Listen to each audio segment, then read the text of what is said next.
Hi friends, ఈరోజు మన ఛానల్లో వచ్చేసి వేసవిలో శరీరానికి చల్లదనాన్ని ఇచ్చే తాటి ముంజల పాయసం అయితే చేసేసాను నేను. చాలా చాలా బాగా వచ్చింది. మీరు కూడా తప్పకుండా ట్రై చేయండి. ఈ సమ్మర్లో మనం ఇది తాటి ముంజల్ని డైరెక్ట్గా తిన్నా పర్వాలేదు. సో ఇలా మనము పాయసం చేసుకున్నా పర్వాలేదు. సో కానీ తాటి ముంజలు అయితే తినాలి, ఒంటికి చాలా మంచిది, చలవ చేస్తుంది. సో అందుకు నేను ఈరోజు మన ఛానల్లో వచ్చేసి తాటి ముంజల పాయసం అయితే చేసేసాను. దాని లింక్ వచ్చేసి నేను కింద రిలేటెడ్ వీడియోలో ఇచ్చాను. సో ఒకసారి చెక్ చేయండి.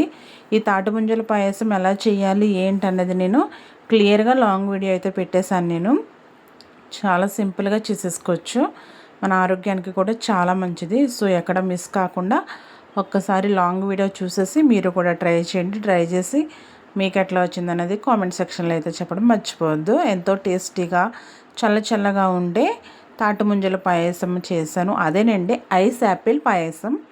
సో ఒకసారి మీరు కూడా ట్రై చేసేయండి మరి. ఓకేనా, బాయ్ బాయ్.